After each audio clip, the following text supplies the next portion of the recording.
देखो कुछ रात वो भी है और कुछ वैसे भी समझ लो, यही कुछ साज फोन दो।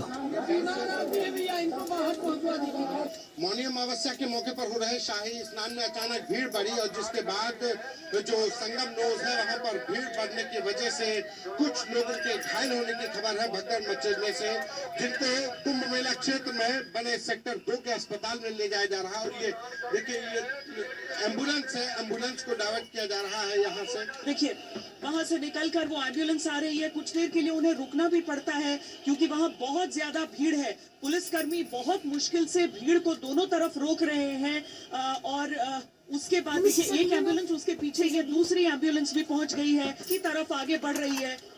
ये दोनों एम्बुलेंसेस दो उस तरफ गए हैं, इससे पहले भी करीब एक और एम्बुलेंस यहाँ से लौट रही है। ये जिस दिशा में एम्बुलेंस जा रहे हैं ये दरअसल संगम नोज का हिस्सा है जहाँ पर ये सब जा रहे हैं। मौनी अमावस्या पर प्रयागराज महाकुंभ में आई भीषण भीड़ को देखते हुए प्रशासन के भी हाथ पैर फूले हुए हैं क्योंकि भगदड़ हुई है और भगदड़ की वजह से कई लोगों की मौत हो गई है। वो सारे लोग संगम नोज पर ही स्नान करना चाहते हैं। यही वजह है कि प्रशासन तो लोगों को डाइवर्ट करना चाहता है, लेकिन लोग किसी भी सूरत में किसी भी कीमत पर संगम की तरफ भी जाना चाहते हैं। ये एम्बुलेंस अभी पहुंची है परिजन के साथ में, इसमें कई लोग इस एम्बुलेंस में क्या कोई घायल है या फिर किस तरह के अंदर के हालात हैं, ये देखना होगा। इस तरीके से एम्बुलेंस शुरू कर दिया और जैसा हमने आपको बताया रात में ही 25 लाख से ज्यादा लोग वहां पर इकट्ठा हो गए। 25 लाख से ज्यादा घाट पर पहुंच गए। वो इंतजार करने लगे कि जब सुबह होगी तो ब्रह्म मुहूर्त में वो स्नान करें और इसीलिए वो वहां सो गए।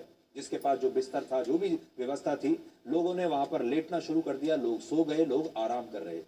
इस बीच एक और बहुत बड़ी भीड़ लगातार संगम की तरफ बढ़ रही थी। इस भीड़ ने बैरिकेड को तोड़ दिया और जैसे ही बैरिकेड टूटा, भीड़ में जो लोग थे जिनकी संख्या खुद भी हजारों लाखों में थी, वो लोग नीचे गिर गए और ये लोग उन लोगों के ऊपर गिरे जो पहले से ही वहां जमीन पर सोए हुए थे, जो पहले से ही वहां जमीन पर इंतजार कर रहे थे कि वो सुबह ब्रह्म मुहूर्त में स्नान करेंगे और स्नान करने के बाद लौट जाएंगे। जबकि प्रशासन ये चाहता था कि लोग संगम घाट पर कम से कम जाएं, बाकी दूसरे घाटों पर ही स्नान कर लें और जो लोग पहुंचे भी हैं वो वहां ज्यादा देर तक ना ठहरें और वापस आते चले जाएं।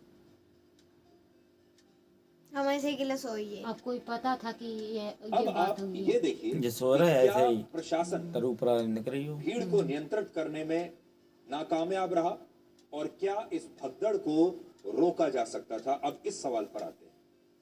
तो एक सच तो यह है कि अगर श्रद्धालु प्रशासन की अपील को नजरअंदाज न करते तो शायद इस घटना को रोका जा सकता था, ये संभव था। वहां पर मेला क्षेत्र के डीआईजी वैभव कृष्ण ने इस घटना से कुछ देर पहले ही लाउड स्पीकर पर लोगों से अपील की थी कि लोग घाटों पर रात भर न रुकें क्योंकि इससे आने वाले दूसरे श्रद्धालुओं को परेशानी हो सकती है, भीड़ लग जाएगी। और उन्होंने ये भी कहा था कि लोग संगम पर जाने के बजाय घाटों पर स्नान कर लें जो घाट इन लोगों के आसपास हैं। लेकिन श्रद्धालुओं ने इस अपील पर ध्यान नहीं दिया और संगम पर बड़ी संख्या में लोगों के पहुंचने से ये दुर्घटना हो गई। यानी कि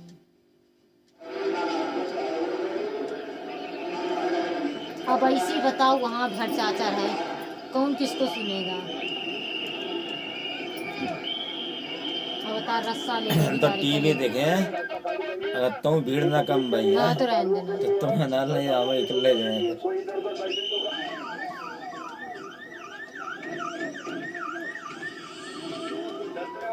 अब बताओ कैसे एम्बुलेंस से दौड़ रही, बताओ।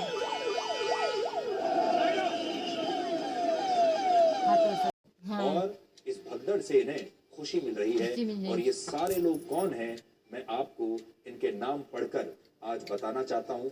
आप देखिए, थोड़ा बड़ी स्क्रीन पर जरा देखिए कि इनके नाम क्या क्या है।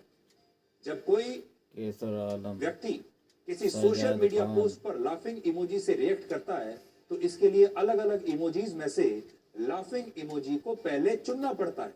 और इन सभी लोगों ने महाकुंभ में हुई मौतों पर खुशी मनाने के लिए ये पूरी मेहनत की और ये लोग आज इस भगदड़ पर कैसे हंस रहे हैं आप यहाँ पर देख सकते हैं। बताओ, मुझे खाली पानी ला। अब आपको ये बताते हैं कि मौनी अमावस्या पर लोग सिर्फ संगम में ही क्यों स्नान करना चाहते थे। कुंभ हो, अर्ध कुंभ हो, पूर्ण कुंभ हो या महाकुंभ हो, इन सब में सबसे बड़ा अमृत स्नान मौनी अमावस्या का होता है। यानी ये स्नान जिसकी आज हम बात कर रहे हैं, ये सबसे बड़ा स्नान है। इस स्नान को मोक्ष की प्राप्ति के लिए सबसे जरूरी माना जाता है और ऐसी मान्यता है कि इस दिन प्रयागराज की त्रिवेणी में पानी नहीं बल्कि अमृत बहता है, जिसकी वजह से ज्यादातर लोग गंगा और यमुना में स्नान करने की बजाय संगम की नोज में स्नान करने का संकल्प लेते हैं। यानी वो स्थान जहाँ वो संगम जहाँ गंगा और यमुना नदी का पानी जल मिलता है, उस जगह पर स्नान करना चाहते हैं, जिसे संगम की नोज कहते हैं। संगम की नोज का मतलब नाक के उस आकार से है जहाँ मान्यता है कि गंगा और यमुना नदी के साथ धरातल के नीचे सरस्वती नदी का मिलन होता है। ये वो स्थान। नीचे से निकलती है। हाँ, वो इसके ऊपर अलावा दिखती मौनी है। अमावस्या पितरों को समर्पित होती है, इसलिए लोग अपने पितरों की शांति के लिए भी संगम में ही स्नान करके एक नई शुरुआत करते हैं। और साधु संत इसी दिन मोक्ष की प्राप्ति के लिए मौन व्रत रखकर अमृत स्नान करने के लिए आते हैं, इसीलिए इसे मौनी अमावस्या कहा जाता है। इस बार मौनी अमावस्या का अमृत स्नान इसलिए भी बहुत महत्वपूर्ण था क्योंकि ये योग 144 वर्षों के बाद आया है, जिसके कारण ज्यादा से ज्यादा लोग संगम के घाट पर इकट्ठा हुए और इस दौरान ये दुर्घटना हुई। आज बहुत सारे लोग ये भी कह रहे हैं कि अगर उत्तर प्रदेश की सरकार संगम की नोज का विस्तार कर देती तो ये घटना नहीं होती, लेकिन ये दावा पूरी तरह से गलत है। इस बार उत्तर प्रदेश की सरकार ने सिंचाई विभाग और IIT गुवाहाटी के विशेषज्ञों के साथ मिलकर संगम की नोज वाले घाट का अतिरिक्त 2 हेक्टेयर क्षेत्र भी विकसित किया था। इस घाट को बहुत बड़ा बना दिया था। पहले इस घाट का एक बार में इस घाट पर 50,000 लोग ही आ सकते थे, लेकिन इस बार एक बार में संगम के इस घाट पर 2 लाख लोग आ सकते हैं। और आज भी इस भगदड़ के बाद महाकुंभ में फिर भी इसके बाद भी एक नया वर्ल्ड रिकॉर्ड बन चुका है।